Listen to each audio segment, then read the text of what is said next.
준비한 거는 이제 정비 사업의 감정 평가에 대한 거를 이제 가지고 왔습니다. 그래서 대략적으로 정비 사업 감정 평가를 받아보신 분도 계시고 받으실 예정이신 분도 계시고 그럴 겁니다. 그래서 어느 정도 뭐 생각은 하고 계시는데 오늘 사실 정비 사업 감정 평가에 대한 얘기만 이제 할 겁니다. 그래서 그렇게 좀 이해를 해주시면 되겠습니다. 네, 최근에 제가 수행한 데가 가천주공 5단지 지금 재건축 감정 평가를 했고요. 대치이지구 재건축회를 했고, 답심리 16구역 뭐 이게 등등등 했는데요. 여기 서대문구에는 이제 홍원 14구역을 감정 평가를 제가 했고, 부가현 1-1구역을 해서 여기 서대문구에 좀 2년을 좀 늦었습니다. 현재 뭐 박사도 좀 했고, 뭐 이렇게 좀 열심히 하고 있습니다. 네, 오늘 말씀 올릴 순서는 정비사업 유형 이미 공부하신 겁니다. 공부하셨는데 그 유형 중에 감정평가가 어떻게 관여되는지에 대해서 좀 말씀을 올리고자 하고요. 정비사업 절차 과정에서의 감정평가 역시 공부하신 겁니다. 그죠? 제가 절차 딱 물어보면 바로바로 나오실 수준 정도가 되시지 않으셨을까 생각하는데요. 그래도 한번 복습 차원에서 감정평가 결과에서 말씀을 올리겠습니다. 그리고 실제 정비사업 감정평가의 내용은 한 이 정도 10가지 정도로 정리가 됩니다. 자, 추정분담금 들어보셨는지요?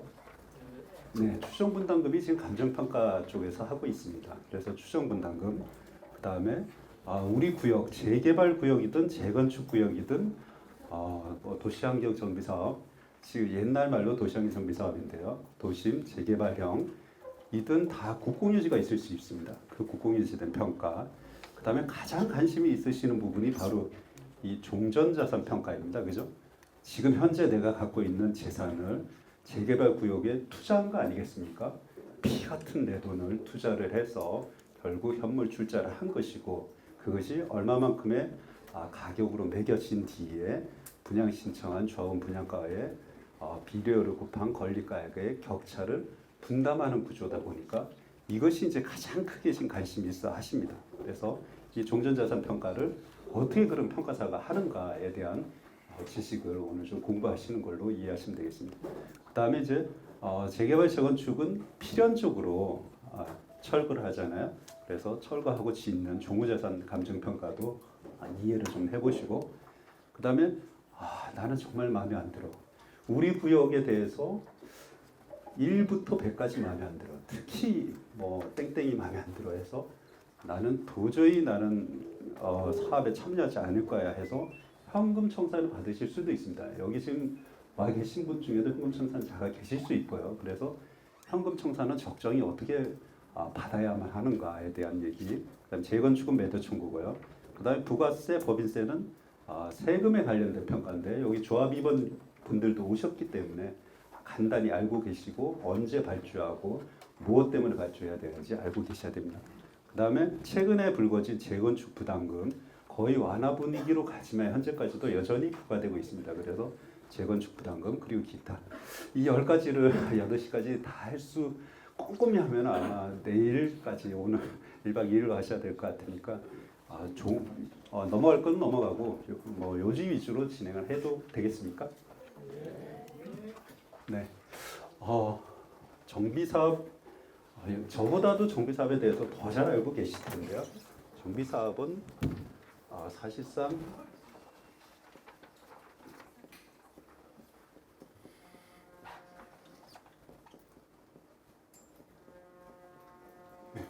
요 정자가요 가지런히 할 정자입니다. 즉 흐트러져 있는 거를 가지런히 한다는 겁니다. 이 B자는 준비할 B자입니다. 그래서 정비 사업하면은 지금 흐트러져 있는 거를 가지런히 정리한다 이렇게 이해하시면 되겠습니다. 그리고 현실적으로 정비 사업은 사업의 유형에는요 재개발이 있고요, 재건축이 있고요, 주거환경 개선 사업이 있습니다. 근데 이 주거환경 개선 사업은 거의 없습니다. 우리 서대문구에도 재개발, 재건축만 거의 있다 이렇게 이해하시면 되겠습니다. 자, 그러면은 재개발하고 재건축하고 리모델링은 혹시 정비 사업이라고 이해하십니까? 아니요. 네, 그렇습니다. 리모델링은 주택법으로 진행을 하는데요. 물론 리모델링 하시는 분도 제 정비 사업의 어떤 부류 중에 하나다라고 말씀을 하시는데 이 리모델링하고 주택법에 의한 리모델링요 하고 우리가 얘기하는 이 정비 사업의 가장 큰 차이점이 뭘까요? 네, 그렇습니다. 바로 이겁니다. 오늘 철거 하시는 분이 오셨는지 모르겠는데요. 철거의 차이입니다. 리모델링은요, 전면 철거를 하지 않고 골조를 남긴 상태로 가는 거고요. 그래서 설계라든지 이런 부분이 뭐랄까요, 좀 시원하지 않은 부분이 있죠. 기존의 골조가 여전히 있으니까. 근데 우리 재개발하고 재건축 이건 거의 없으니까 오늘은 이슈가 아니겠습니다. 그래서 재개발 재건축은 철거를 하는데 어떤 철거? 네, 전면 철거를 합니다. 너무 공부를 많이 하셔갖고 저보다 많이 아시는데, 자, 그렇다면 철거가 되는 게 어떤 게 철거가 되는 거죠? 내 재산이 철거됩니다. 현재 있는 거. 앞으로 질 거를 철거하는 건 아니잖아요, 그죠? 그래서 내 재산을 철거하는 사업이 정비 사업이고, 철거한 후에 새로운 거를 지금보다 훨씬 더 좋게 짓는다. 쉽게 이야기하면. 그래서 뭘 한다? 우리의 주거 환경을 개선시켜서 삶의 질을 더 높인다. 이게 도적부의 목적입니다. 그래서 이 전면 철거를 하려면은 당연히 내 재산에 대해서 철저한 관리와 철저한 처분이 따라야 되는데요. 이게 뭐죠? 조합장님께서 말씀하시네요. 이게 바로 관리 처분 계획이 되겠어요. 그래서 재개발 재건축의 필연적으로 우리가 전면 철거를 하게 되고, 지금 현재 갖고 있는 재산을 철거를 하다 보니까 내 재산을 이제 표현을 이렇도록 하겠습니다. 현재 내 재산을 종전 자산이라고 합니다. 이해되시죠? 그죠? 이 종전 자산에 대해서 뭐를 받아야 된다? 평가를 받아야 된다. 여기 계신 우리 한 100분 넘으신데 한 조합이라고 가정을 하면은 이 100분께서 전원이 동의를 한다면은 상관없겠지만 내 재산에 대한 평가액을, 그렇지만 그렇게 현실적으로 이루어지지 않잖아요. 그래서 감정 평가를 통해서 현재 내 재산, 종전 자산을 평가한다. 이 평가하는 이유는 뭘까요? 이유는 종전 자산을 평가하는 이유. 그렇습니다. 요 앞에서 말씀을 하셨는데요. 혹시 지분 비율이라고 들어보셨는지요? 혹시 주식회사에서 자본금이 10억인데 10명이 1억씩 투자를 했다 그러면 지분 비율이 몇 프로죠? 10%입니다. 맞습니다. 네, 이런 것처럼 이만한 구역 5만 평의 현장에 이 전체 평가액이 그냥 예를 들어서 작지만 1,000억이라고 하면은 여기서 10억을 가지신 분은 결국 1,000억분의 10억만큼의 지분 비율을 갖고 있다, 이렇게 되는 겁니다. 그죠? 왜 지분 비율 얘기를 할까? 이미 여기는 투자자분도 계시고 조합원 임원님들도 계시기 때문에 기본 지식은 거의 다 있다고 제가 생각하고 설명을 드리겠습니다. 자, 지금 현재 조합원 분양가 알죠? 그죠?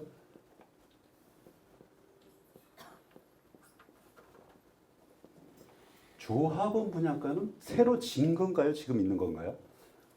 새로 진 거의 분양가죠, 그죠? 예, 요거를 아까 종전 자산에 대비해서 종후 자산이라고 합니다. 그래서 조합원 분양가는 제가 신청하는 거죠, 그죠? 분양 신청을.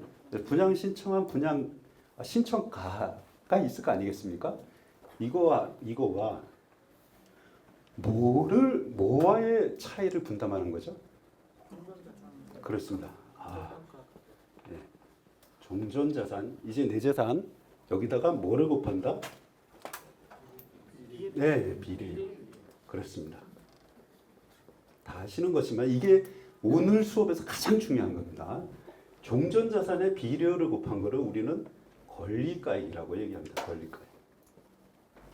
그러면은 내가 신청한 조합원 분양가와 내 권리가액의 차액을 분담하는 게 재개발 재건축의 핵심 메커니즘입니다. 그죠?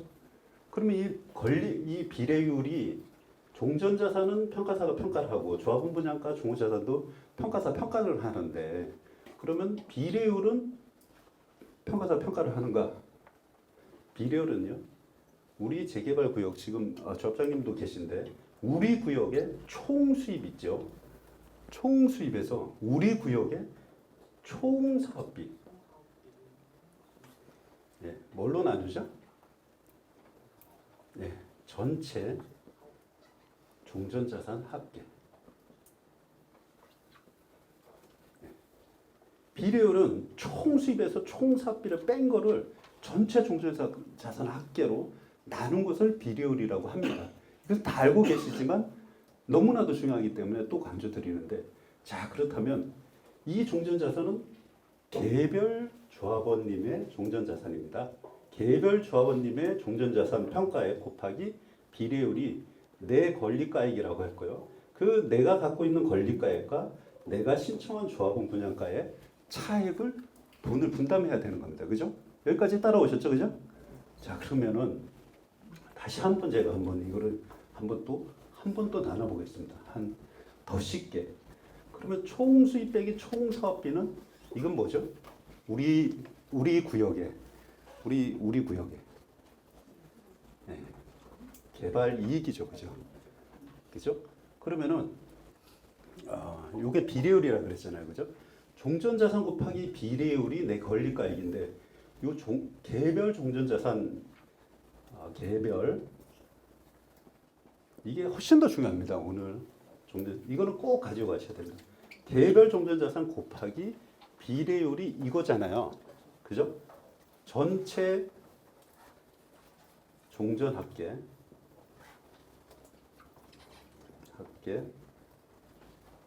총 수입 빼기 총 사업비. 요거는 이렇게 갈로로 묶어보겠습니다. 그러면 개별 종전자산 평가액은 내 집, 여기 계신 조합원님의 그 자산만 토지 건물이다 그러면 토지 자산 제가 평가했더니 저라기보다 평가사가 평가했더니 그게 10억이다 이렇게 되는 거죠, 그죠? 그럼 비례율이 100%다. 그러면 권리가액은 얼마입니까? 10억이죠, 그죠? 예. 그래서 이 개념이 개별 종전자산 평가액 정확하게 곱하기 갈로 열고 총수입 빼기 총사업비 나누기 전체 종전자산 합계를 곱하게 되면은 요게 여기로 가도 됩니까? 요게 여기로 가도 됩니까? 이게 한 3, 4학년 때 나오는 것 같습니다. 예, 곱하기다 보니까 요 분모가 여기로 가도 됩니다. 여기 3학년에 나옵니다.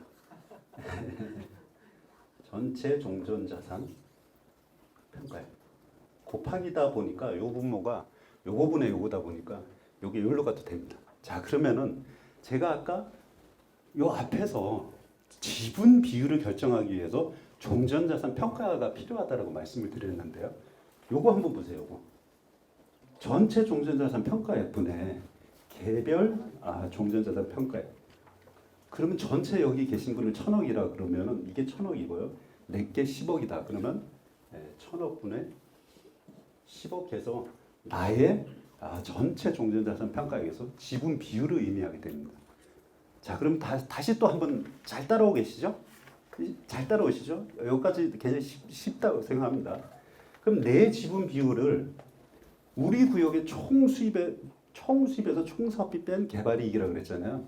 그럼 우리 구역에서 남는 거에 내 지분 비율 그만큼에서 내가 신청한 거를 정산하는 시스템이 바로 정비사업의 분담금 시스템이다. 이렇게 이해하면 됩니다. 쉬운 듯 하지만 아직도 좀 헷갈리시기도 합니다. 여기까지는 전부 다 대부분 알고 계십니다. 여기까지. 왜냐하면 내가 분양 신청한 거를 33평짜리 평당 4천만 원 하고 5천만 원 하면 15억 아닙니까? 15억에서 내가 갖고 있는 10억이고 비례율 100%라고 가정하면 5억을 분담하는 거잖아요. 그죠? 그런데 이 비례율은 총수입에서 총사업에서 전체 종전자산 합계를 나눈 거다 보니까 결국 이 총수입 부분, 이 부분이 늘어나거나 총사업비가 줄어들면은 이 비례율이 상당폭으로 올라가서 이 개발이익이 커지게 되는 거죠. 그러면 내 지분 비율은 늘 일정하죠. 평가는 똑같은 기준으로 잣대로 했기 때문에 그럼 내 지분 비율이 가령 1%라면 총 수입에서 총 사업비를 뺀 게 개발이익이라고 그랬잖아요. 이 우리 구역의 개발이익이 커지면 커질수록 내 분담하는 게 적어집니다. 이해되시죠? 네. 그럼 반대로 총 수입이 줄어들고 총 사업비가 늘어나더라 이러면은 내가 분담하는 게 계속 늘어나는 구조입니다. 자 그러면은 한 단계 더 가서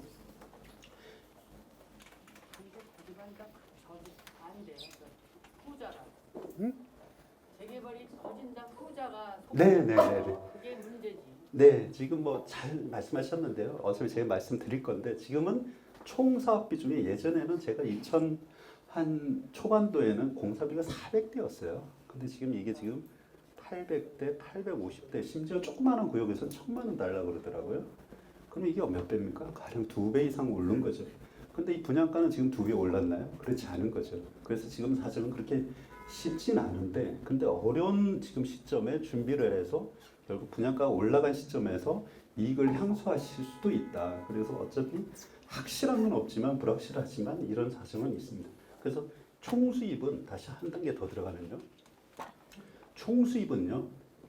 일단 조합원님들이 사업이다 보니까 조합원님들이 먼저 가져가야 됩니다. 그래서 조합원 분양가에 의한 조합원 분양 수입이 있고요. 그 다음에 남는 거, 네, 일반 분양 수입이 있고요. 그 다음에 뭐 상가도 조합원께 있고, 조합원께 있고 일반께 있습니다. 그 다음에 뭐 택지 매각 수입이 있을 수 있고 기타 등등등의 수입이 있는데 얼마 되지 않습니다. 가장 큰 거 조합원이야 당연히 내가 들어간 사업비 그리고 내가 투자한 지금의 현 내 재산 원가로 받아야죠 당연히. 그게 조합원 분양가의 핵심인데 꼭 원가로 계산되지는 않습니다. 원가에 근접하게 평가를 해드리지만 그래서 말씀드리고 싶은 거는 바로 이거. 일반 분양 수입이 좀 더 많이 나오고 일반 분양 수입이 좀 더 잘 받을 수 있는 입지의 재개발구역, 재건축구역이 여지껏 제가 풀어서 쓴 그 중에 가장 개발이익을 많이 가져가고 지분 비율은 이제는 거의 일정합니다. 그거는 종전자산 전체를 높게 하든 전체를 낮게 하든 전체를 일관적으로 하기 때문에 그 비율은 거의 일정합니다. 그럼 결국은 이겁니다. 이거 그리고 사업비도 뭐 가령 한 도급순위 한 62의 시공사를 선정하면 작겠죠. 그 평당 단가가 도급 단가가 그렇지만 일반 분양하고 나서 받을 수 있는 금액이 점점 좋지 않기 때문에 적정하게 이제 하는 게 중요하고 일군을 가져가시는 게 중요하겠습니다. 전체적으로 이런 어떤 그림 속에서 이해를 해주시고 이 그림 속에서 가장 중요한 게 바로 이 형평이더라. 이거는 재개발 재건축 사업장 전체 사업에서 이게 가장 중요합니다. 형평이 제가 생각에는 형평은 균형이 맞다. 혹은 그런 상태고요. 형평성이라 그러면 이런 성질 아닙니까? 그래서 동등한 것은 동등하게, 동등하지 않은 것은 동등하지 않게. 감정평가 마찬가지입니다.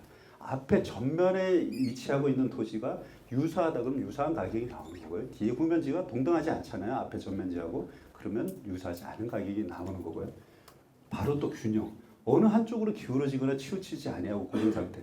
이런 모든 상태가 맞아야 이렇게 철거하고 이제 간다는 겁니다. 즉 이게 철거가 아까 전제한다 그랬잖아요. 재개발 재건축이 이런 균형이 다 안 맞으면 철거할 수가 없는 사업입니다. 그래서 관리 처분이 있고 나서 2주 철거를 하게 되는데 관리 처분은 형평과 균형이 맞게 진행을 해야 된다.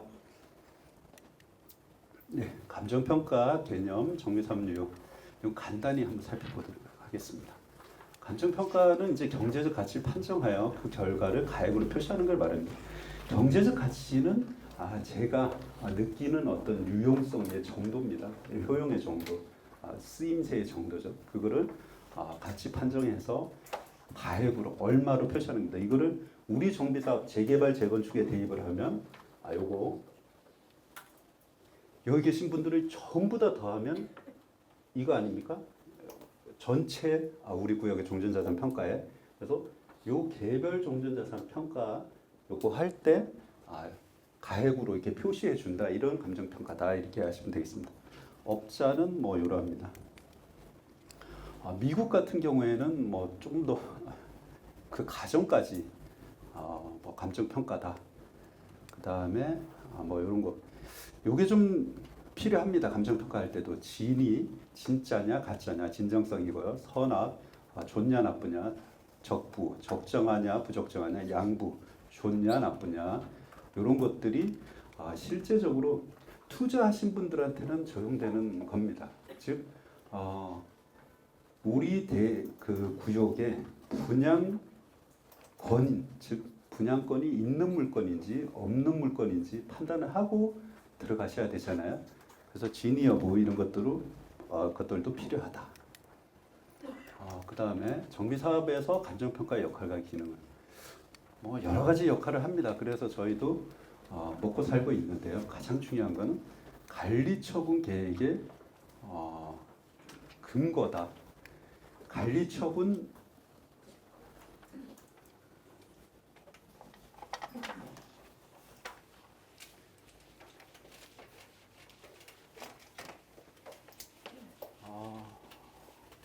앞에서 공부를 많이 하셔가지고 일정 부분은 이제 좀 복습하시는 부분이 있는데요. 제가 이제 도정법이요. 2003년 7월 1일부터 시행이 됐습니다. 그래서 지금 24년 한 10월이니까 한 21년 정도 진행이 됐습니다. 그죠? 그래서 도정법이 굉장히 오랫동안 지금 이제 시행착오를 겪었는데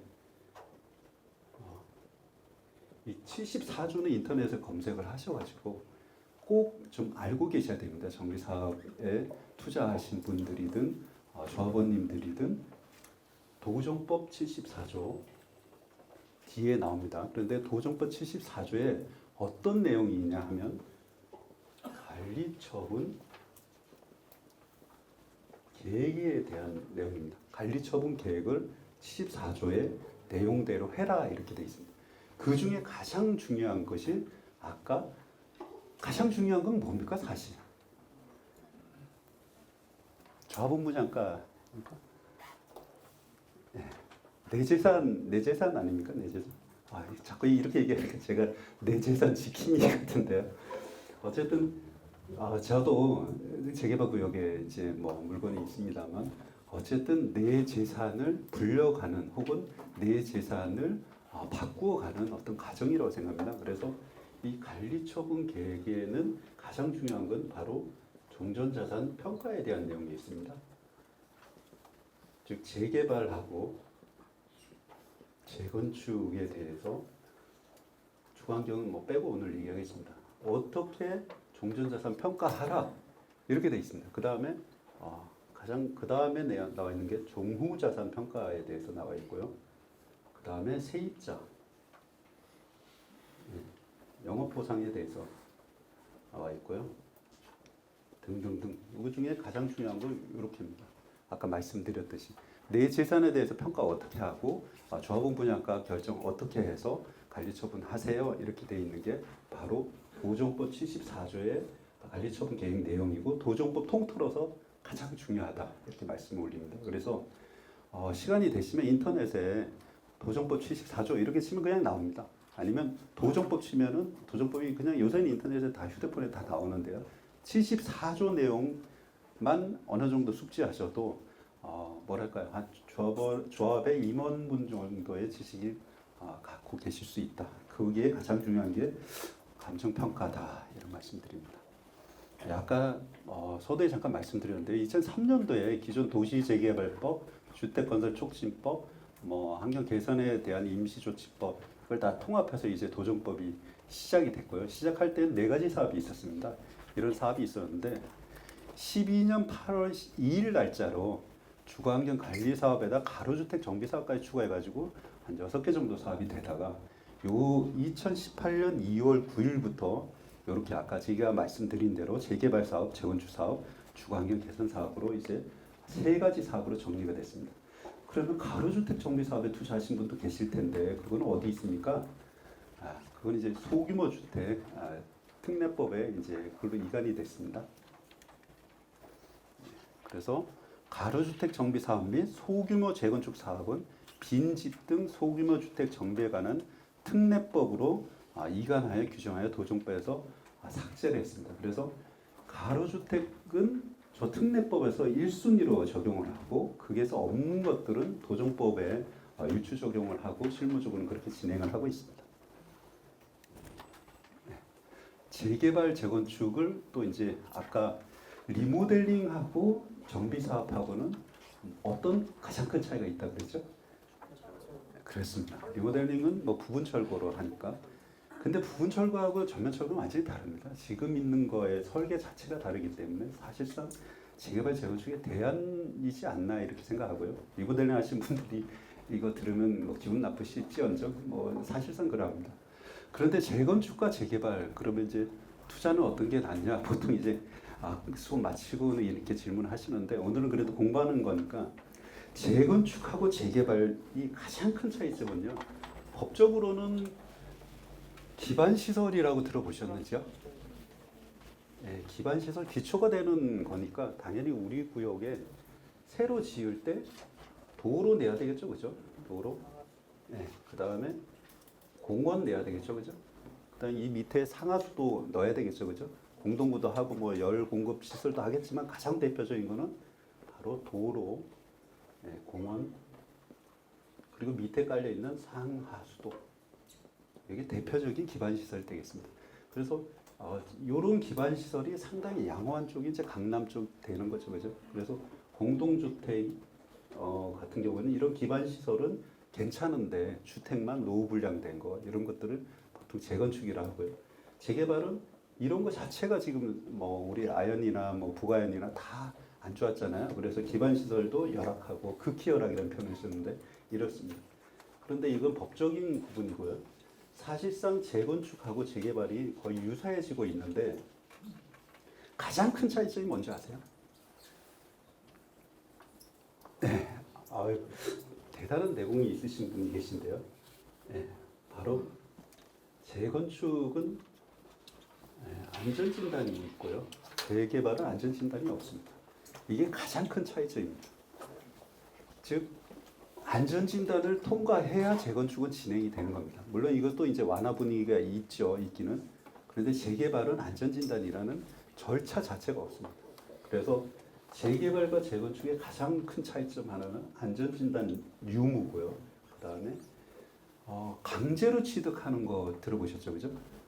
재개발은 수용의 절차를 통해서 강제로 취득하고요. 재건축은 비슷하지만 매도 청구로 취득을 하게 됩니다. 그래서 둘 다 강제로 취득하는 거지만 방법은 좀 다르다. 가장 큰 차이점은 안전진단이 재건축에는 있다. 국토부에서 통계적으로 연구한 걸 보면 한 10년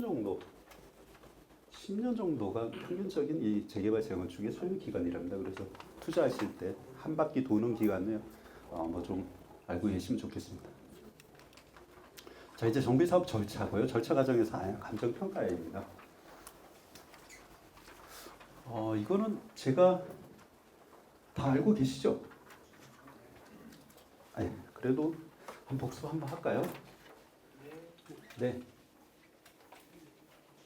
지금 너무 많은 사업이 있습니다. 신통도 있고 뭐 여러 가지도 있고 굉장히 많이 있습니다. 그죠? 모아타운도 있고 뭐가 뭔지도 모를 정도로 많이 나와 있습니다. 어쨌든 근데 이 절차 보시면서 제 얘기를 좀 들어보면 훤하게 좀 크게 좀 이해를 하실 수 있습니다. 아까 이제 전면 철거를 해야 되잖아요. 그럼 철거하기까지는 당연히 법적인 절차를 거쳐야 됩니다. 그죠? 철거를 한다는 것은 내 재산을 부시는 거기 때문에 당연히 법적인 안정된 절차, 법적 안정성 절차를 거쳐야 하게 만들어 놨습니다. 그래서 도정법은 한마디로 절차법이다 이렇게 이해하시면 되겠습니다. 그래서 도정법에서 처음에 정비 기본 계획을 하라고 되어 있습니다. 이건 이제 후보지가 되는 거죠, 그죠? 서울시에서 합니다, 그죠? 그래서 기본 계획을 통과시키면 좀 더 구체적으로 정비 계획을 이제 수립하는 거죠, 그죠? 정비 계획에 의해서 뭐가 나오는 거죠? 그렇습니다. 네, 구역지정. 네. 아까 굉장히 중요하다고 한 것 중에 또 하나의 개념이 나오기 시작합니다. 자, 그럼 정비 기본 계획만 했을 때 내가 분양을 받을 수 있냐 없냐 혹은 입주를 받을 수 있냐 없냐 입주권 우리 보통 이제 조합원들은 입주권이라 하는데요. 이게 바로 여기서 이제 갈라집니다. 여기서 통상적으로 일반적으로 물론 신통이나 각각 모아타운은 좀 다르지만 일반적인 지금 도정법 얘기를 하면 바로 이 구역 지정 일이 있을 거 아닙니까? 즉 고시를 하니까 구역 지정 고시 일 이게 몇 년 몇 일 이렇게 나오는 거 아니겠습니까? 그죠? 요게 바로 구역 지정 고시 일자가 우리가 그 유명한 권리 산정 기준일이 일반적인 기준일이 됩니다. 그래서 권리가 있냐 없냐를 최초로 따지는 거는 바로 구역 지정 일자로 따지더라. 그렇지만 다 그러냐? 그렇지는 않습니다. 그죠? 신통 그다음 모아 요거는 개별적으로 신청한 날짜라든지 다 정해지는데 이거는 그럼 각각 어떻게 하냐? 쉬운 방법이 있습니다. 구청에 담당자한테 전화해가지고 우리 구역이 신통 몇 구역이라는데 물어볼 때 이렇게 물어봐야 됩니다. 정확하게 워딩을 권리 산정 기준일이 언제예요? 이렇게 물어봐야 됩니다. 빙빙 돌리지 말고 권리 산정 기준일이 언제냐? 그러면 신통 모아 등일 때는 알려줍니다. 신통 모아가 아니면은 언제다? 구역 지정 고시 일자다. 중요합니다. 요거. 자, 정비 계획이 그러면은 구역 지정이 돼서 권리 산정 기준일이 통과가 되면 뭘 하죠? 네, 그렇습니다. 이제 추진위 승인을 받아야 되잖아요. 추진 승인의 조건은 뭐죠? 네, 가반수 동의입니다. 즉 가반수 동의 50%? 50%는 가반수입니까? 반수죠. 그죠? 반수냐 가반수 이런 거 중요합니다. 가반수. 추진이 그러면 이제 50% 이상을 받았고 일반적으로 조합 창립 총회를 하기 위해서 조합 설립 인가 신청을 하기 위해서 창립 총회를 하고 인가 신청을 우리의 담당 부에다 넣는데 조합 설립 인가는 몇 프로죠? 네, 그렇습니다. 75%. 네, 분모 분자로 따지면 4분의 3입니다. 가반수니까 그래서 50%에서 25%를 더 모으셔가지고 조합을 설립시키는 거죠, 그죠? 조합이 설립이 되면 이제 사업에 뭐가 생긴 겁니까? 네. 이게 사업 시행자입니다. 사업 시행자라 하면 사업을 진행하는 주체가 되겠습니다. 그 주체는 뭐죠? 네, 법인격입니다. 법인격. 그러면은 조합이 설립되기 전에는 사업 시행자가 없고 법인격이 없다 이렇게 이해하시면 되고요. 그래서 조합이 설립되고 나서부터는 사업 시행자이기 때문에 사업 시행자가 여러 가지 용역 계약을 체결할 수 있는 겁니다. 그죠? 쉽게 이렇게 이해하시면 됩니다. 그러면 추진일 때는 아무것도 못 뽑냐? 뽑을 수 있는 것들이 있습니다. 예. 설계업자. 설계는 해야 될 거 아닙니까? 그 다음에 추정분담금. 추정분담금을 위한 어떤 용역을 할 수 있는 분, 보통 평가사를 뽑습니다. 그 다음에 우리가 알고 있는 정비업체를 이 추진이 때 할 수가 있습니다. 나머지는 다 조합에 와서 여러 가지 용역을 하게 되어 있습니다. 자, 조합 설립하고 나면 이제 어떤 과정을 거치죠? 네, 사업 시행, 네, 인가를 준비해야 됩니다. 이게 건축을 해보신 분은 내 집을 지을 때 건축 허가를 내잖아요. 근데 여기는 이제 1000명의 어떤 조합원님들이 계시다 보니까 1000명의 총의를 받아가지고 건축 허가를 내는 그런 개념이 되겠습니다. 엄청난 큰 개념이 되죠. 자, 그러면 다시 아까 종전자산 평가가 가장 중요하다고 했는데 종전자산 평가의 기준 시점은 어딜까요? 그렇습니다. 힌트도 제가 안 드렸는데 금방 맞추시네요. 자, 아까 구역 지정 고시일 중요하다 그랬잖아요. 권리 산정 기준일로. 그러면 사업 시행 인가를 내면 또 뭘 할까요? 구청이 고시를 하겠죠. 그죠? 고시를 하고 고시가 나온 일자가 있을 거 아니에요. 고시일. 그죠? 사업 시행 정확한 명칭은 계획입니다. 법상 명칭은 사업 시행 계획 인가 고시일 이게 종전 자산 감정 평가 기준 1입니다. 자, 그러면은 종전자산 평가는 언제를 기준으로 하는가?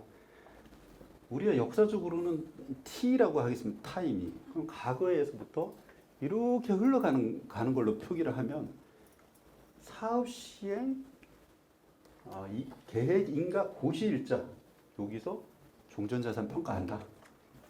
이해되시죠? 이게 중요합니다. 사업 시행 인가가 나면 그 다음에 뭐 할까요? 분양 신청을 받습니다. 그 다음에 분양 신청이 되고 나면 우리가 아까 그렇게 중요하다고 제가 얘기한 관리 처분 계획을 세워서 이거를 총회를 한 뒤에 인가를 신청을 하면 관리 처분 계획 인가 그 다음에 또 고시가 나오겠죠, 그죠? 그다음에 고시 1일자가 나오겠죠. 그래서 관리처분 계획 인가 고시가 되고 고시일자 이렇게 되겠습니다. 그러면 인가도 되고 고시가 됐다. 그러면 이제서야 이주를 시작하게 됩니다. 이주. 좀 이제 이사 가세요. 이주비 드리고 이제 전세 이렇게 구하셔서 가세요. 자, 이주가 되고 나면 이제 뭘 할 수 있습니까? 이제 집이 이제 비었으니까. 철거가 됩니다. 다 철거해서 다 때려 부시는 이 과정, 이게 이제 드디어 나왔습니다. 제2와 재건축. 이 철거를 하기 위해서 여기서부터 이렇게 오는 겁니다. 그 중에 내 집이 철거가 되기 전에 어떤 거 감정평가에 의한 이 재산 가액에 대한 평정과 그 다음에 이 작업이 중요하게 되는 거죠. 이주 철거, 그 다음에 이제 착공하게 되는 거죠, 그죠? 그 다음에 공사하고요. 공사가 잘 이루어지면 준공하고요. 준공하게 되면 어떤 걸 합니까?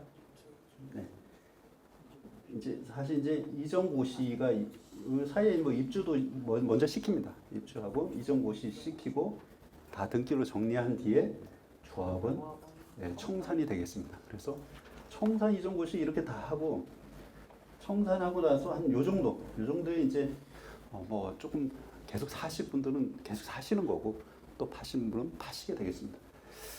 자, 이거를 좀 이 그래픽으로 다시 한번 복습 차원에서 한번 보겠습니다.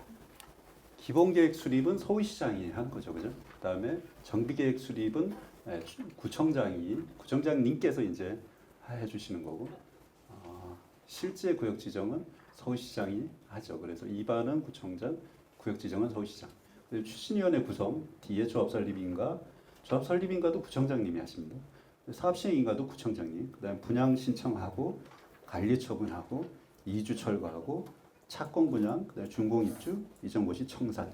이게 한 텀으로 보통 한 10년 정도. 길면 제가 금호동에 지금 금호 16구역을 또 담당 평가를 하고 있는데 거기는 2009년도에 이 사업시행 인가를 받고 종전자산 평가했는데 지금 이제 관리 처분 준비하고 있습니다. 그래서 한 16년 정도.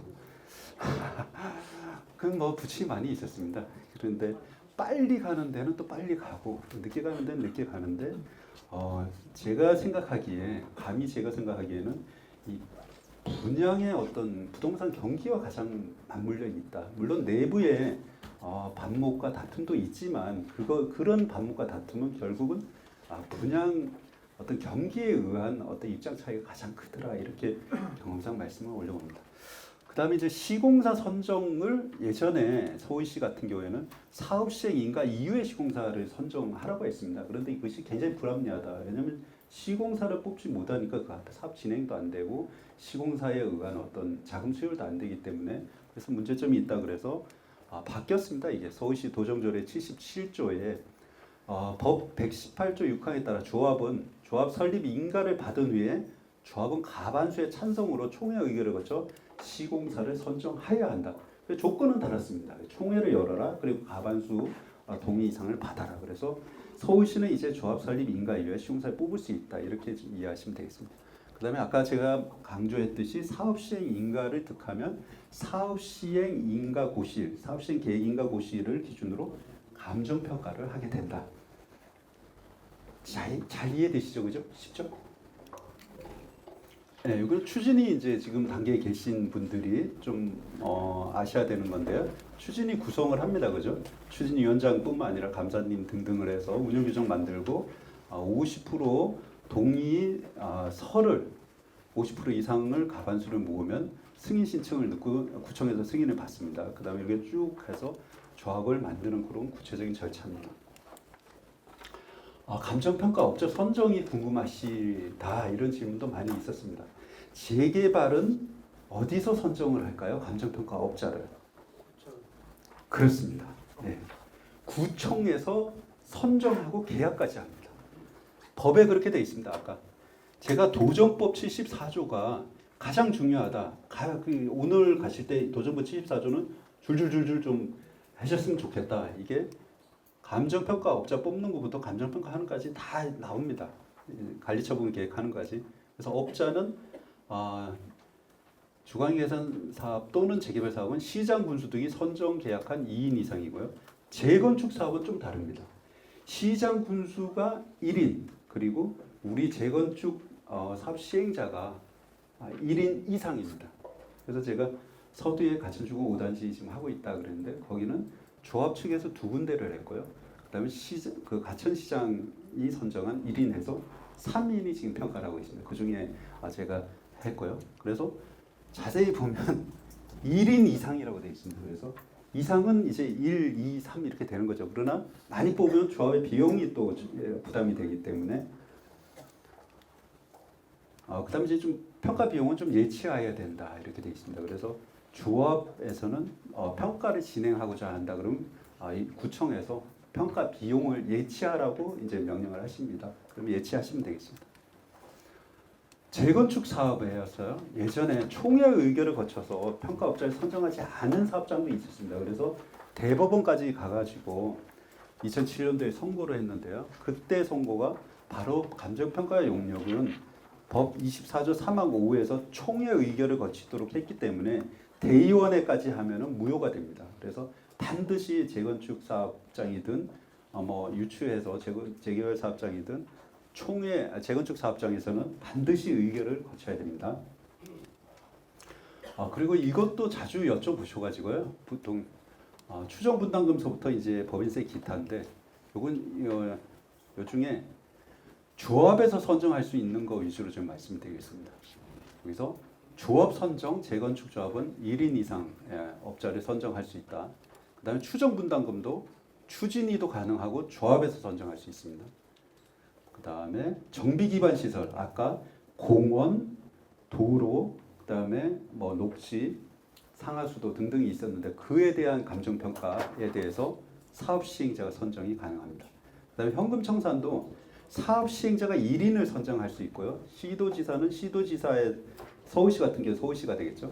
소유자 추천은 소유자가 가반 동의를 얻어서 해오면 되겠습니다. 그런데 재개발 같은 경우에 사업 시행자 1명에 대한 감정평가업자는 조합이 선정할 수 있다 이렇게 이해하시면 되겠습니다. 매도 청구는 재건축에서 매도 청구를 하는데요. 조합이 선정할 수 있다? 아닙니다. 매도 청구는 매도 청구 소송을 통해서 진행을 하기 때문에 법원이 감정평가업자를 선정한다. 그래서 재건축 하시면서도 잘해줄게 막 이렇게 유언비어적인 얘기도 있는데 속지 마시고요. 법인세, 부가세 시행자 조합이 선정합니다. 일반 분양가 등 용역 다 시행자가 선정한다. 자 이제 본 내용인데요. 한 30분 정도 남은 것 같습니다. 그래서 30분 동안 추정 분담금 하고요.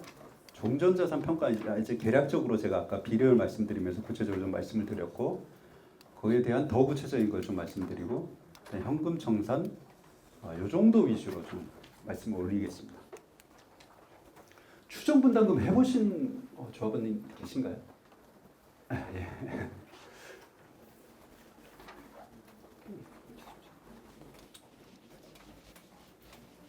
아까 제가 이제 그 분담금 구조에 대해서 간략히 말씀드렸는데 다 기억하고 계시죠? 여쭤볼 겁니다. 추정 분담금은 그 분담금을 추정하는 겁니다. 그래야 내가 이 사업장에서 얼마 정도를 분담하는지를 대충을 알아야 이 사업에 내가 참여할지 가부를 결정하는 거 아니겠습니까? 그래서 보통 뭐 유용한 정보 제공이다 이러지만 결국은 얼마를 내는지에 대한 분담금에 대한 추정이라고 이제 이해하시면 됩니다. 그럼 분담금은 아까 조합원 분양가 다 기억하시죠, 그죠? 분양가와 뭐의 차익이라 그랬죠? 네, 권리가액의 차익이라고 했습니다. 그래서 권리가액은 내 개별 종전자산 평가액에다가 비례율을 곱한 거라고 말씀드렸잖아요, 그죠? 비례율은 뭐였죠? 총 수입에서 총 사업비를 뺀 거를 전체 구역의 자산 평가액 합계로 나눈 거다. 그래서 앞에 개별 자산 평가액 밑으로 그 분모를 옮기니까 결국은 내 지분 비율 곱하기 그 사업장의 개발 이익이 결국은 이 권리가액이더라. 여기까지 아까 이해를 하셨습니다. 그래서 내 권리가액이 결국 높아지는 것은 총 수입이 늘어나거나 총 사업비를 좀 줄이는 거. 그래서 사실 총 수입에 관련된 거는 부동산 경기에 가장 큰 영향을 미치고 있다. 그다음에 뭐 시공사 브랜드라든지 이런 것도 굉장히 영향을 미치는데요. 결국 사실은 입지 깡패라고 들어보셨는지. 사실 이 입지 깡패, 이 입지와 그다음에 일반 분양 물량. 제가 이제 경험을 한 20년 해보니까 이 입지와 일반 분양 물량이 결국은 가장 큰 영향을 미치고 있더라. 물론 이거보다 더 큰 거는 경기의 영향이죠. 제가 2008년도에 우리나라가 리먼 브러더스 사태로 막 망할 때 한 곳만 엄청 올라가지는 않습니다. 다만 하방적으로 이런 입지가 좋은 것은 잘 견디더라. 그 다음에 일반 분양 물량이 많은 데는 당연히 수입 물량이 많기 때문에 조합원님들이 많이 가더라. 그래서 일반 분양 물량이 많이 나오려면 지금 계속 얘기하는 게 바로 이 용적률이 혜택을 많이 받으면 이 부분이 커지더라. 이렇게 아주 쉽게 이해하시면 됩니다. 이 용적률은 당연히 뭐 준주거 지역이면 더 크죠. 450% 이상 받으니까. 그런데 역세권이다. 그러면 여기에서부터 반경으로 직사각형으로 뭐 250m 혹은 500m 이렇게 가까울수록 지금은 용적률 혜택이 좀 크더라. 이런 큰 틀에서 좀 이해하시면 됩니다. 제가 설명하고 싶은 거는요. 그러면 이 추정 분담금은 언제 그러면 이제 하는가? 분담금에 대해서 추정을 해준 거를 보고 내가 어느 정도 의사결정을 해야 되니까요. 그래서 우리 도정법에는 가장 첫 번째 나타나는 추정 분담금이 바로 구역 지정 단계가 되겠습니다. 구역 지정 전에 이미 추정 분담금을 한번 보고 내가 구역 지정할 때 동의서를 내시잖아요. 그 구역 지정 동의서를 낼 때 추정 분담금 정보를 보고 내가 동의서를 내게끔 법이 지금 정하고 있습니다. 그래서 구역 지정 단계의 추정 분담금을 한번 하시고요. 그 다음에 조합 설립 전, 즉 조합 설립 전, 사실 추진위 단계가 되겠죠, 그죠? 이때 두 번째 하겠습니다. 그 다음에 세 번째가 사업 시행 인가 신청 전. 사업 시행 인가 넣기 전에 추정 분담금을 알려달라 이겁니다. 그 다음 네 번째가요. 분양 신청. 분양 신청을 할 때 나한테 내가 얼마 정도 내는 건지 알려달라. 분양 신청 이때는 명칭이요. 통지 전입니다. 통지 후에 알려주면 안 돼요. 통지 전에. 분양 신청, 사업 시행 인가 신청 전에. 일단 구역 지정 단계인데 사실은 엄밀하게 얘기하면은 구역 지정 고시 전에 알려줘야겠죠, 그죠? 그래서 이 네 번의 과정을 추정 분담금을 지금 서울시는 알려주고 있습니다. 그래서 서울시에서 구역 지정 단계에는 검증위원회가 필수로 돼 있는지는 확실치 않지만 이 조합 설립 전부터는 검증위원회를 필히 통과를 해야 됩니다. 우리 서울시는요 여기서도 검증위원회를 합니다. 하기는. 근데 서면으로 할 수도 있고 그런 뭐 구청이 있다 보니까 필수라고 말씀드리겠습니다. 일단 그러면 검증위원회 통과, 검증위원회 통과해야지 서울시는 사업을 진행시키고 있습니다. 그래서 서대문구에서 조합 임원분들께서도 이건 계속 신경을 쓰셔야 됩니다.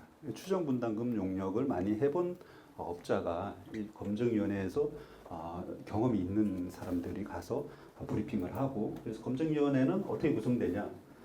감정평가사 2인 하고요, 세무사 1인, 그다음에 친환경 1인, 그리고 시공사 1인, 그리고 도시관리 개통의 분이 1인, 이렇게 해서 7에서 8명이 구성돼서 검증위원회를 구성하고 그 내용을 가지고 추정 분담을 해온 거를 검증을 해야 합니다. 그게 오케이가 되면 그 다음 절차를 진행시키는 게 서울시입니다. 자, 요 내용입니다. 요 내용은 집에 가셔서 읽어보시고요. 요 내용을 좀 숙지하시면 되겠습니다. 제가 설명드린 대로 구역 지정 단계에서 한번 하고요. 그 다음에 조합 설립 단계 전에 동의서 진구하는 단계에서 하고, 사업시행 인가 신청 전에 하고, 관리 처분 인가, 저거는 그냥 이제 뭐 공개하도록 하는 건데요. 요 법조항까지 다 정리를 해놨습니다. 제가 요것은 9조 1항의 제2의 2호. 요게 들어오면서 사실은 이제 구역 지정 단계에서도 우리 구역에 분담금을 대충 안다. 분담금은 아까 어떻게 해야 됩니까? 총수입도 나와야 되고 총사비도 나와야 되고 개별 평가액도 어느 정도 나와야 분담금이 나오는 구조였잖아요. 아까. 그래서 그런 것들을 다 해야 된다. 그리고 이제 빨간 거로 이제 해놓으실 필요가 있는 게 4번을 빨간색으로 좀 해놓으시면 좋겠습니다. 왜냐하면 분양 신청할 때요, 예전엔 그렇지 않았습니다. 분양 신청을 할 때 내재산 평가액을 몰랐었습니다. 예전에는. 그런데 분양 신청 내재산이 얼마고 그건 알고 내가 분양 신청해야 되지 않겠냐, 이게 상식적이잖아요. 그래서 법이 바뀌었습니다. 그래서 사업 시행 분양 신청 통지를 할 때 사업 시행 인가일로부터 120일 이내 뭐 정식 감정 평가한 종전자산 평가액을, 글씨가 좀 막 날라가네요. 통지하라, 이렇게 법이 바뀌었습니다. 개별 통지입니다. 뭐 이렇게 두리뭉술하게 통지하는 게 아니고. 그래서 그 법이 요 밑에 최근 도정법 정부 개정으로 사업 시행 인가 고시가 있은 날부터 120일 이내에 실제 감정 평가를 실시한 종전자산 가격과 분담금의 추산액 등을 토지 등 소유자에게 통지해야 한다, 이렇게 기속 규정으로 바뀌었습니다. 그래서 분양신 이거 120일 이내 안 지키면 바로 위법입니다. 도정법 위반 바로 걸립니다. 그래서 감정평가도 사업시행 인가 되자마자 저희가 발빠르게 움직여서 감정평가를 실시를 하고요. 사업시행 인가 120일 이내는 보통 4달입니다. 4달 이내에 본인의 어떤 자산 평가액을 받아보고, 그 다음에 종후자산 감정가액, 즉 조합원 분양가를 계략적으로 한 거에 대한 분담금을 어느 정도 숙지하고 분양 신청을 하는 겁니다. 즉 분양 신청을 할 때도 분담금이 사실은 너무 크면은 감당조차 못하면은 신청을 안 하시는 거 아닙니까? 혹은 저도 이제 재개발 해보니까요, 투자해 보니까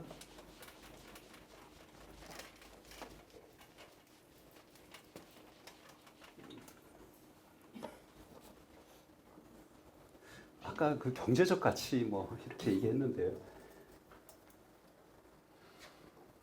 원가라고 혹시 들어보셨죠? 원가. 원가, 역사적 원가. 들어간 비용이 되겠습니다. 그죠? 지금 갖고 계신 재산을 현물 출자하는 개념입니다. 재개발 재건축. 지금 내 재산 내놓고 시작하는 겁니다. 이게 여기에 종전자산이 들어갑니다. 그 다음에 뭐를 통해서 사업을 하시는 거죠? 뭐를 통해서 짓는 거죠? 신축 아파트를. 네, 그렇습니다. 사업비가 들어가는 거죠, 그죠? 이 사업비 중에 한 75%, 보통 한 70%에서 80% 차지하는 게 그겁니다. 네, 그렇습니다. 건축비입니다. 그 나머지 한 25%에서 20%에서 25%를 건축비 외라고 하겠습니다. 이 외에도 여러 가지가 있습니다, 그죠? 설계 해야 되죠, 감리해야 되죠. 그다음에 한 150가지 이상의 용역을 해야겠죠, 그죠? 용역대. 그다음에 세금 내야 되잖아요. 부담금, 뭐 조세, 그다음에 보상을 할 수도 있습니다. 재개발 같은 경우 등등등 해서 건축비 외로 일단은 제가 말씀드리겠습니다. 그럼 건축비와 건축비 외에 이 총사비, 이 비용을 들여서 내 집 투자한 거, 이게 어떻게 보면 원가적인 개념이 되겠습니다. 이건 그냥 들어간 비용. 이게 요 수준, 요거에 딱 맞지는 않지만 요 수준이 뭐가 돼야 됩니까? 네, 그렇습니다. 조합은 분양가가 돼야겠죠. 최소한 원가 수준에서 왔다 갔다 하는 수준이 돼야 된다. 그러면은 일반에다가 팔겠습니다. 일반에다가. 우리 사업은 당연히 조합원들이 조합원 분양가로 먼저 입주권을 받는 거 아닙니까? 이게 재개발 정비사업의 본질이잖아요. 내 거 철거하고. 근데 그러면 일반에다 파는 거 조합원 분양가로 팔면 우리가 이득이 납니까? 아니죠. 요게 이제 한 요 정도 올려야죠. 그죠? 일반 분양가가 됩니다. 근데 일반으로 사는 사람들은 청량을 넣고 들어오기 때문에 주변 시세가 거의 마지노선입니다. 올라가더라도 주변 시세에서 이제 왜냐하면 공사 기간이 있으니까 그 착공 시점에 일반 분양하기 때문에 공사 기간이 보통 2.5년에서 3년 정도 잡거든요. 그럼 그 이후에 올라가는 그걸 계산해서 그 당시의 시세 수준으로 들어오거든요. 그 다음에 이거보다 더 올라가는 게 뭐가 됩니까? 네, 이제 시세가 돼야 되겠죠, 시세. 그죠? 그래서 우리가 조합원 분양가하고 시세와의 이 격차, 이거를 우리가 여기서 지금 투자하시는 분들이 얘기하는 프리미엄이다, 이렇게 얘기하는 겁니다. 그죠? 이런 구조로 되어 있습니다. 그래서 경기가 굉장히 좋을 때는 당연히 원가 수준은 밑에 있는 거고 이 프리미엄이 굉장히 올라가기 때문에 이 활성화되는 거고요. 경기가 떨어지면 이 시세 수준이 일반 분양가 언더까지 이렇게 쭉 내려오면 이 사업장은 사업성이 없다라고 보통 일반적으로 얘기를 하게 되겠습니다. 그래서 이 격차 크면 클수록 사업성이 있는데 이 사업성이 크려면 일반 분양가와의 격차만큼의 일반 분양물이 많이 나와주면 그 구역은 사업성이 굉장히 좋다. 네, 개별 분담금에 이건 서울시의 아까 자료입니다. 감정평가사, 세무사, 시공사, 정비업체, 도시행정 전문가, 친환경 한 명이 구성을 해가지고 추정 분담금 검증위원회를 거친다. 그리고 아까 제가 서두에 말씀드린 건데요. 이 전체 사업 수익에다가 개별 조합원의 자산 비율을 곱한 거, 이거에 주택 분양 금액을 뺀 게 결국은 개별 분담금이다라고 서울시에서 공식적인 자료로 내놓고 있는 거고요. 제가 풀어서 아까 설명을 드려서 이제 쉽게 이해가 되실 겁니다. 그죠? 예, 서울시의 프로세스인데요. 여러분 집에 가서 보시면 되겠습니다. 예, 단계별로 오히려 조합에서 좀 중요하게 여겨야 되는 거는 검증위원회 통과를 해야 되기 때문에 검증위원회 준비도 하셔야 되고 그것을 선제적으로 준비를 하셔야 되는 게 중요하다. 그다음에 검증위원회 개최 시기는 아까 4번의 검증위원회를 하기 때문에 개최는 구역 지정 전, 설립 동의 전, 사업시행 인가 총회 전, 가치분 계획 단계로서 분양 신청 통지 단계다. 이건 용역의 예인데요. 제가 했던 용역인데 이거는 그냥 참고로 보시면 되겠습니다. 정비 기반 시설은 한 가지 정도만 보고 넘어가겠습니다. 우리 구역에 지금 재개발 이제 임원분들도 와 계시니까 우리 구역에 국 공유지가 당연히 있지 않겠습니까? 그죠? 우리 서대문구이기 때문에 서대문구 소유의 도시도 있습니다. 보통 도로, 공원, 녹지 이런 거는 서대문구 소유가 있습니다. 그걸 우리가 공유지라고 합니다. 공유지. 그 다음에 국가 있지 않습니까? 기획재정부, 그다음에 국토부 이렇게 국가의 땅이 있는데 그걸 국유지라고 합니다. 이걸 합쳐서 국공유지라고 합니다. 그래서 우리 구역에 이렇게 네모 반듯하진 않지만 지금 재개발 구역이라고 예를 들면은 이렇게 지금 사정이 기반 시설이 좀 열악하다 보니까 도로도 이런 식으로 이렇게 좀 돼 있는 개연성이 많습니다. 이거를 반듯반듯하게 하는 게 지금 정비 사업의 어떤 요체인데, 요게 국공유지인 경우에는 이 사업장에서 요거를 도로를 이렇게 탁 크게 넓히고 이렇게 탁 빠지고 여기 너무 크겠네요. 여기까지 하면 안 되는데 그죠? 요렇게 네 블록으로 해갖고 요렇게 도로를 너무 예쁘게 착 만들었는데 요거 새로 내놓는 거잖아요. 이거를 보통 신설이라고 합니다. 신설 뭐 정비 기반 시설이라고 합니다. 옛날에 있던 요 도로 요거를 이제 옛날에 있던 정비 기반 시설 이거는 이제 폐지가 되시는 거 아니겠습니까? 이걸 싹 털고 새로 짓는 거니까 요거를 보통 좀 법적 용어로 용도 폐지 정비 기반 시설이다. 신설하는 정비 기반 시설을 우리가 900억 정도 설치를 한다고 예를 들겠습니다. 그런데 용도 폐지하는 정비 기반 시설이 평가해봤더니 800억이다. 이러면 신설 정비 기반 시설이 용도 폐지 정비 기반 시설보다 크잖아요. 그래서 우리 법령에서 신설 정비 기반 시설 범위 내 참 기가 막힌 문제인데요. 범위 내에서 용도 폐지 정비 기반 시설을 무상으로 받아라 이렇게 되어 있습니다. 법령에.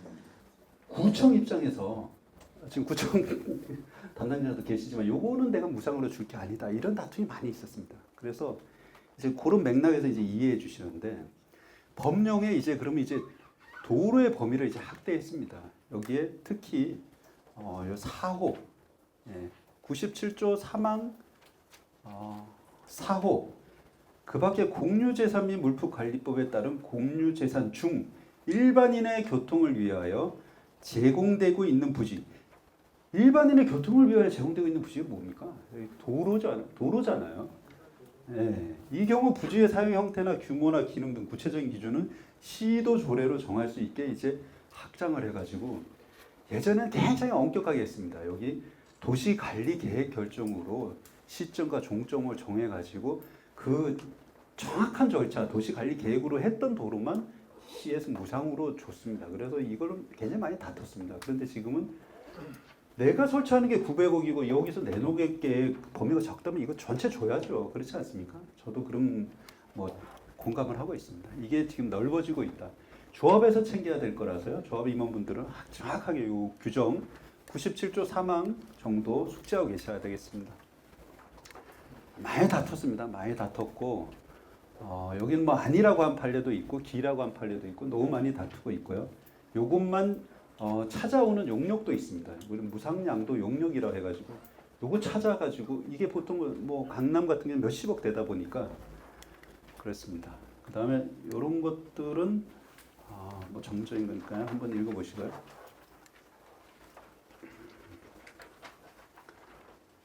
요것도 이제 구역 밖에 있는 거는 무상으로 기속된다고 할 수 없다.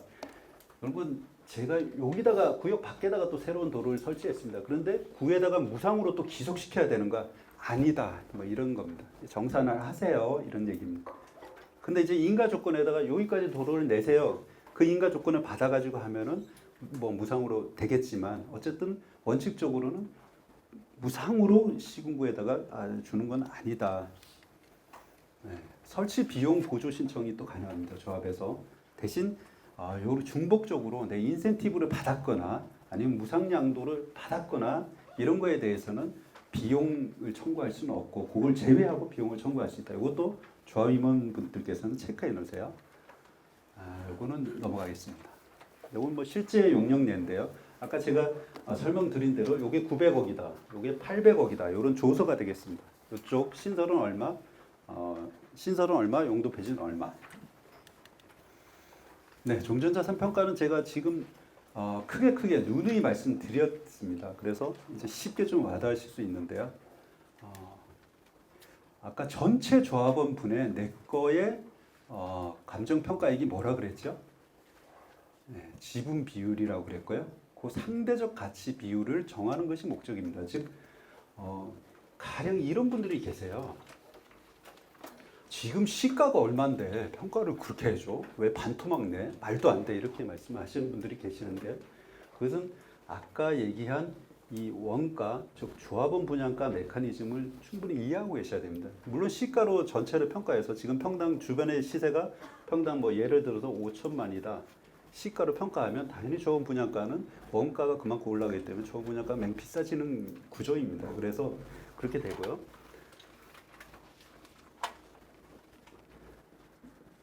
종전자산 평가에 전체 합계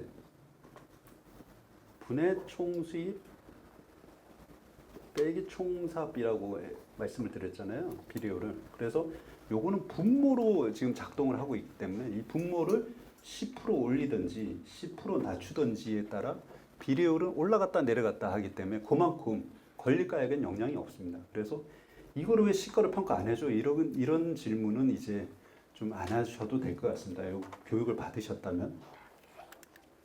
네, 그 다음에 이제 평가 대상. 이것도 이제 질문이 많이 있으셨는데, 그러면 담장, 장독대, 수목 특히, 그 다음에 조경석, 단독주택에는 잘 해놓으신 분들이 많이 계세요. 그런데 우리 법령에 도정법 아까 74조 가장 중요하다 그랬잖아요. 도정법 74조에 이런 내용들을 다 서술을 해놨습니다. 그래서 1항 5에 토지 또는 건축물 명세만 하라고 돼 있습니다. 그래서 엄밀하게 재개발의 예를 들면요, 토지 그리고 건축물 요것만 평가 대상이 되겠습니다. 즉 수목 안 되고요, 담장 안 되고요, 장독대 안 되고요, 등등등. 우리 법에 요것만 돼 있습니다. 그런데 내가 아는 분은 측량해가지고 이거 다 받았던데? 자, 그거는 이제 현금 청산에 가서 말씀드리겠습니다. 내가 이제 조합원이 아니고 분양 신청도 안 하면은 당연히 우리 조합에서 비용을 받고 나는 이제 나가는 게 되지 않습니까? 그때는 보상이 됩니다. 보상이 될 때는 수목 하나하나씩 다 해가지고 담장도 체크하고 장독대도 체크해가지고 다 측량해가지고 보상을 받으시면 되겠습니다. 그러면 종전자산 평가할 때는 사업시행 계획 인가고시일자로 한다 그랬잖아요. 사업시행 인가고시일자는 전체분의 내 지분 비율을 결정하는데 전체와 내 지분 비율을 결정하는 잣대는 토지하고 건축물의 가액이다. 이해되시죠? 예. 네, 그다음 그 전에 철거하신 분들이 계실 수 있습니다. 상태가 너무 안 좋아가지고 그때는 시장 분수가 허가받은 날로 평가를 하는데 예외적인 겁니다. 그다음에 가격 통지 시기. 이게 아까 분양 신청 전 사업시행 인가일로부터 120일 이내에 종전자산 평가에 통지받는다 그랬잖아요. 도정법에 원래는 총회 개최일부터 1개월 전까지 통지하도록 되어 있습니다. 그래서 두 번을 지금 현재 통지하고 있습니다. 분양 신청 전에 통지하고 총회 개최 1개월 전에도 통지하도록 되어 있습니다. 이 법령이 계속 살아있기 때문에.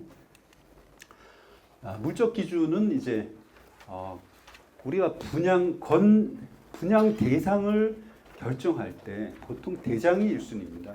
그런데 이제 종전 토지 소유 면적은 소유 토지별 지적 공부를 기준으로 한다. 그 다음에 종전 건축물의 소유 면적 몇 제곱미터이냐 이것도 건축물 대장을 기준으로 한다. 그 다음에 소유권 이건 권리적인 내용은 뭘로 한다? 등기부 부동산 등기부로 한다. 공유인 경우는 어떻게 하죠? 네, 그거는 요 위에 부동산 등기부의 지분 비율로 한다. 그래서 등기부의 지분 비율 적힌 대로 한다. 이거는 제가 평가한 샘플인데요. 뭐 잘 안 보이시겠지만 이거 신길 5구역 재개발 평가할 때입니다. 그래서 필지별로 이렇게 전체 단가를 내서 아까 제가 말씀드린 대로 균형과 형평 그거를 중시해서 이렇게 평가를 했습니다. 다행히 이 구역은 피가 한 뭐 8억, 9억 이렇게 붙어서 잘 됐습니다. 안 두들겨 맞았습니다. 토지의 구체적인 평가입니다. 그래서 이건 법령에 나와 있는 대로 우리 구역에도요 비교 표준지 공시지가가 있습니다. 그래서 비교 표준지 공시지가로 토지는 평가한다 이렇게 이해하면 되겠습니다. 개별 공시지가 알고 계세요? 개별 공시지가로 평가하지는 않습니다. 비교 표준지 즉 표준지 공시지가로 토지는 평가한다. 이거가 중요합니다. 나머지 내용들은 평가사들이 알아야 될 내용이고요. 그 다음에 당해 사업, 즉 우리 지금 정비 사업으로 용도 지역이 바뀐 경우가 있습니다. 2종에서 3종으로 바뀌는 경우, 혹은 3종에서 준종으로 바뀐 경우, 이때 종전자산 평가할 때는 모두 다 동일한 기준으로 해야 되기 때문에 종전, 용도 지역 변경 전으로 한다. 이 정도는 알고 계시면 되겠습니다. 건물은요 토지는 이제 그 감가가 없는 재산이고요. 건물은 감가가 있는 재산입니다. 그래서 지금 구역 내에도 철근 콘크리트 가지고 계신 분도 있고 연화조 계신 분도 있고 경량 철골 가지신 분도 있고 여러 유형의 건물을 가지신 분들이 많이 있는데요. 지금 현재 조달시키는 원가, 즉 뭐 평당 얼마에 짓냐 거기다가 전 내용 연수 분의 잔존 연수 요 공식을 통해서 건물은 평가합니다. 그래서 예를 들면 철근 콘크리트조가 보통 50년을 저희가 경제적 내용 연수로 보고요. 그 건물이 20년 정도 지금 남으셨다. 그리고 지금 현재 짓는 돈이 150만 원 제곱미터당 150만 제곱미터당 150만 원 정도로 짓는다 그러면 150만 원 곱하기 50분의 20으로 평가를 한다. 그런 내용이 되겠습니다. 그래서 재조달 원가에다가 감가 수정을 한 거로 단가를 잡은 뒤에 평가를 한다. 자, 그러면 150만 원 곱하기 50분의 20이 이게 단가인데 곱하기 뒤에다 하겠습니다. 곱하기 면적. 요 면적은 건축물 대장에 나와 있는 연면적을 적용합니다. 저희가 평가를 할 때. 자, 그러면은 나는 계속 한 30년 동안 살면서 계속 달아낸 면적이 2배나 돼. 이거 평가해줘. 평가할 것 같습니까? 네, 평가를 하지를 못합니다. 그 내용이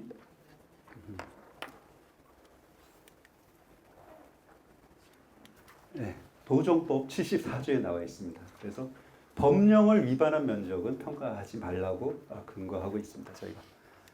그 다음에 이제 아파트 연립 다세대 갖고 계신 분들 있잖아요. 그런 분들은 아까 토지는 공시지가로, 건물은 일명 원가법으로. 근데 구분 건물, 즉 아파트 연립 다세대는요. 거래 사례를 기준으로 평가해라.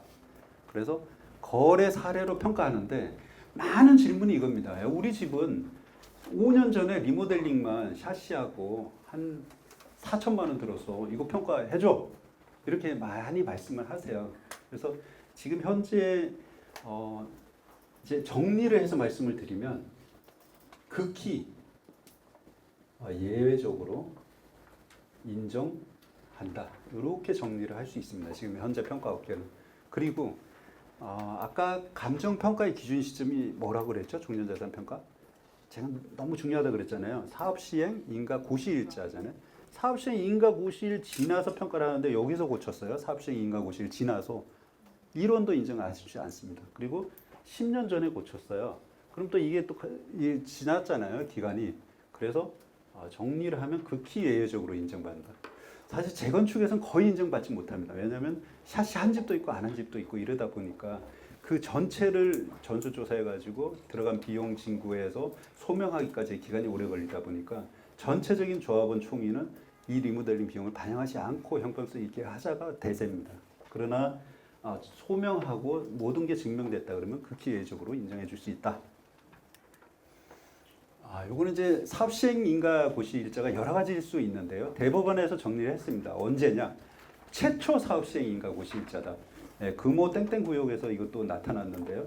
십수년이 지나다 보니까 종전자산 평가를 한 횟수가 너무 오래 지났어요. 그래서 지금 시세 반영도 못하니까 다시 해달라 이렇게 이제 많이 다퉜죠. 그런데 대법원에서 상대적인 내 지분 비율을 구하는 거니까 같이 올랐거나 같이 떨어졌기 때문에 최초 사업 시행 계획 인가 고시일자가 오히려 타당하다 이렇게 결론 내렸습니다. 판사님들이 이것도 기억을 해주세요. 그 전에 법제처는 변경 일자가 맞지 않을까요? 라는 의견을 냈는데 결국은 대법원에서는 사업 시행 최초 일자로 평가를 해야 된다. 금호동에는 이런 그 조합이 많이 있습니다. 옛날 아까 2009년도 여전히 2009년도를 가지고 관리 처분하고 있습니다. 현재. 종우자산 평가는 여기 제가 답심리 16구역 할 때 한 2,500세대 정도를 하는데요. 지금 현재 없는 거를 하다 보니까 이거는 조감도라든지 설계도를 가지고 하는데 투자 입장에서는 이걸 아주 자세하게 분석을 하셔야 됩니다. 투자 입장에서는. 그 사실은 아까 이 위에 단계 있잖아요. 구역 지정 단계. 여기에 벌써 설계가 나옵니다. 그래서 우리 구역에 가장 크게 영향을 미치는 게 아까 입지라고 그랬고요. 그다음에 여러 가지가 있는데 이 설계도 그냥 그 앞으로 받을 시세에 영향을 많이 미칩니다. 그래서 이런 거를 많이 보시고 조합원님 입장에서는 자꾸 의견을 개진해야 됩니다.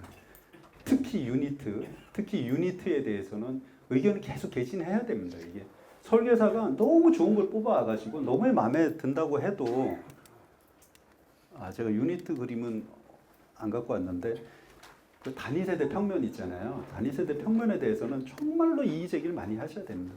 그게 결국 내가 살기도 하지만 또 팔기도 해야 되기 때문에 가장 많은 사람들이 찾고 수요성에 적합한 그 설계에 대해서 이의 제기도 하고 뭐 그거 진짜 열심히 하셔야 된다고 생각합니다.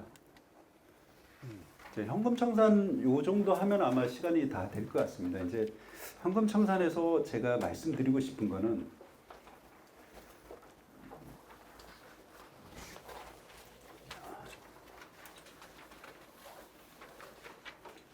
재개발에서 지금 현금 청산도 계신데요. 절차가 이렇습니다. 사업 시행 인가 계획,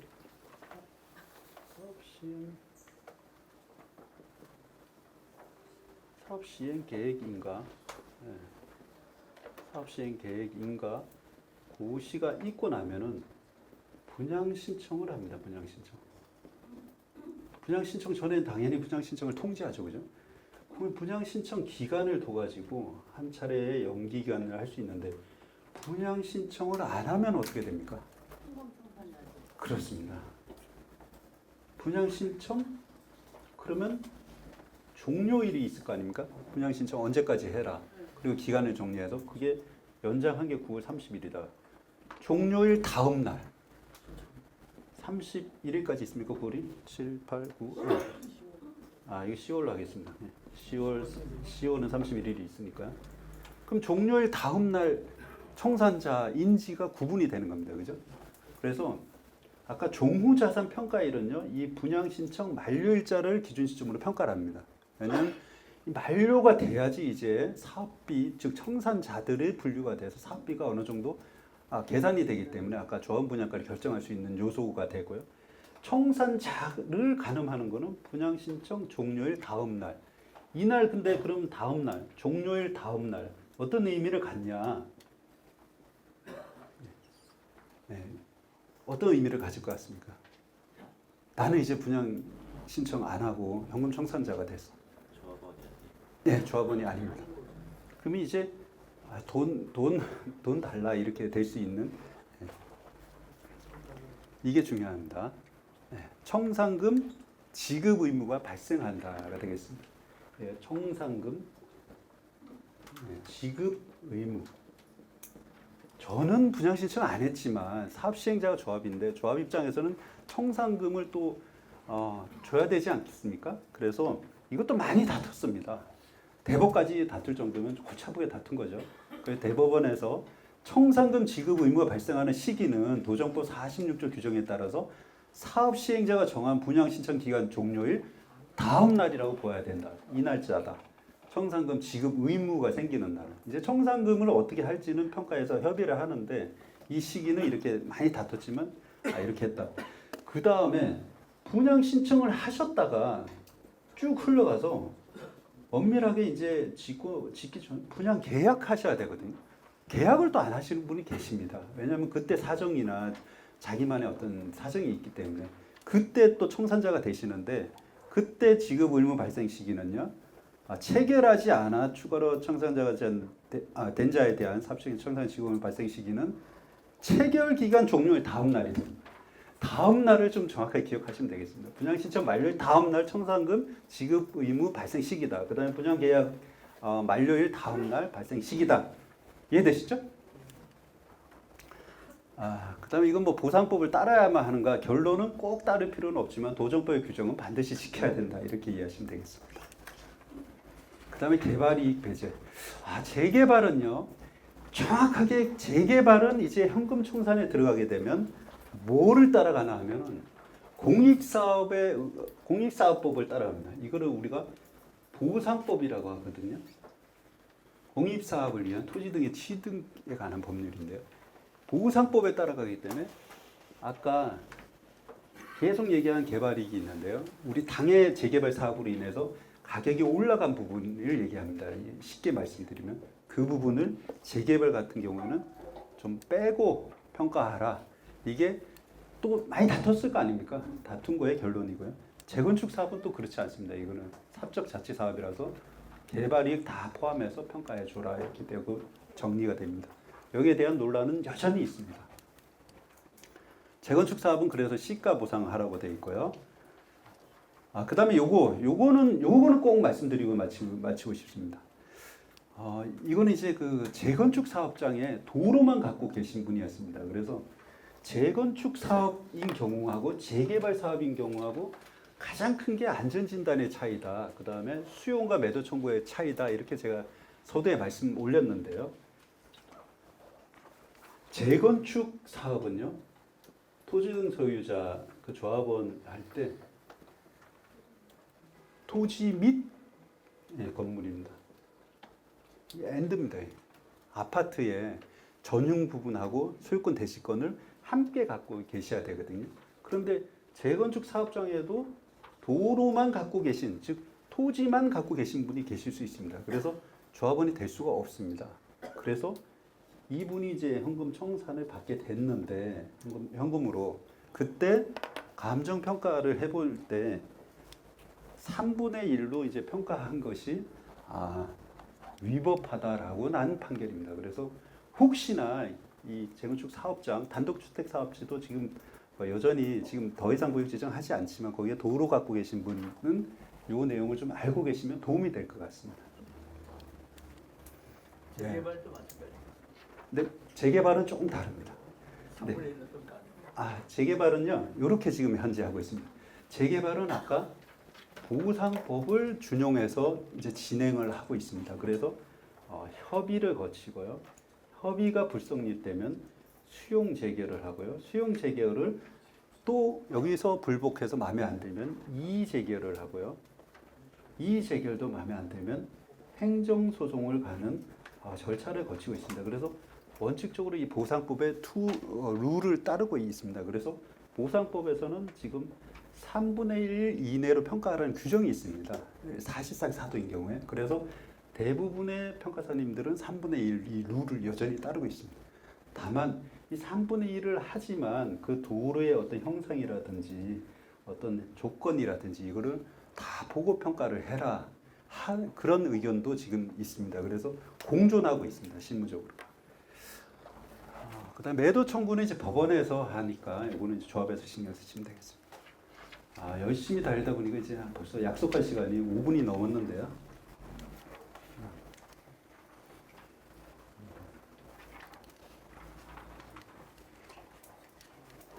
네, 제가 준비한 거는 이제 책자에 많이 준비했는데요. 거기 전화번호도 있고 하니까요. 궁금하신 분들은 이제 전화나 이메일 주시면 제가 성실히 시간 되는 대로 답을 드리겠습니다.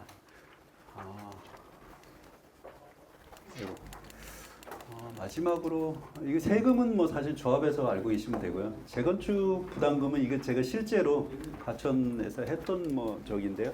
아마 도움이 되시지 않을까. 그리고 이제 이건 완화되고 있어가지고 없어질 수도 있습니다. 사실상 저거는 좀 뭐 말도 안 되는 제도일 수 있습니다. 왜냐하면 뭐 현실적으로 지금 양도하지도 않았는데 그거를 뭐 일찍 부과하다 보니까 사실상 폐지돼야 되지 않겠나 하는 저도 뭐 소견입니다. 국공유지 처분 요구는 조합에서 좀 알고 계셔야 되는데요. 사업시행 계획 인가 고시가 있은 날 기준으로 평가하는데 반드시 3년 이내 계약을 체결할 경우는 사업시행 계획 인가 고시 일자로 평가하게 되어 있고 3년 동안 국공유지를 못 가져오고 나면 현 시점으로 평가를 합니다. 그때는 가격이 엄청 올라가기 때문에 조합에 비용이 발생합니다. 그래서 3년 이내 이거를 꼭 기억하십시오. 사업시행 계획 인가 고시가 있은 날부터 3년 이내 국공유지 처리해야 된다. 이렇게 꼭 조합 임원분들께서는 갖고 계셔야지 이 3년 넘어가면 사업시행 인가 고시 현황대로 용도지역 바뀌거나 이용상의 아파트 대지로 바뀌면 가격이 딱따블 때입니다. 그래서 결국은 조합원님들 비용이 되니까 꼭 알고 계셔야 됩니다. 네, 평가 업무 처리됐고요. 오늘 뭐 좀 두서없이 이렇게 좀 진행했는데 사실 제가 서두에 말씀드린 게 가장 중요합니다.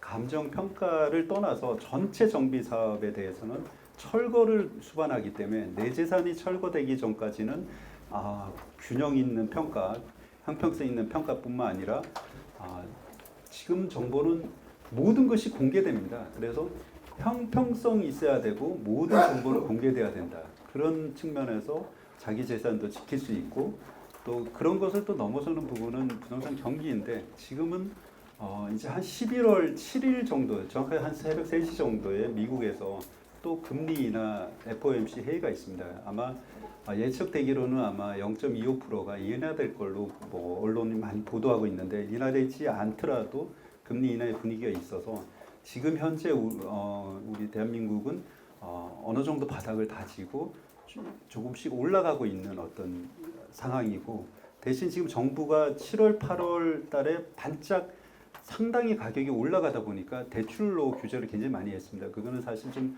언밸런스한 측면이 있습니다. 그래서 금리 인하를 시키면서 대출 규제도 좀 풀어줘야 되지 않겠나 이렇게 생각하고요. 재개발, 재건축 그런 현장들이 그런 분위기 속에서 상승의 측면을 가져올 거라고 예측하고 있습니다. 그래서 투자하신 분, 그다음에 살고 계신 분들 모두 뭐 재산적으로 혹은 또 삶의 질이 높아지기를 기원드리겠습니다. 네, 감사합니다.